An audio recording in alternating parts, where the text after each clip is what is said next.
آپ کو معلوم ہے قرآن میں 2 دفعہ کہا گیا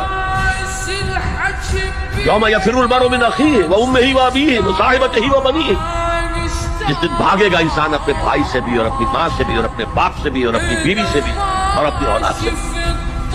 کیوں؟ نفسی نفسی نفسی نفسی نفسی نفسی، میری اولاد کو جھونک دو، میرے ماں باپ کو جھونک دو، میری بیوی کو جھونک دو، بیوی کہے گی میرے شوہر کو جھونک مجھے، یہی نفسی نفسی دنیا میں رہے آپ کی۔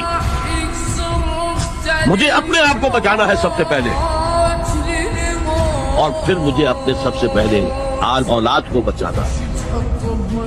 یا ایھا الذین آمنوا قوا انفسکم واہلیکم نارا، اے ایمان والو بچاؤ اپنے آپ کو اور اپنے اہل و عیال کو آگ سے۔ یہ کام ہے آپ کریں اور سمجھ لیں، نہ بیٹا کام آئے گا، نہ جورو کام آئے گی، نہ باپ کام آئے گا، نہ ماں کام آئے گا، تمہارا اپنا عمل۔ اگر تم اس راستے پر چلے، اپنی ہمت کے مطابق چلتے رہے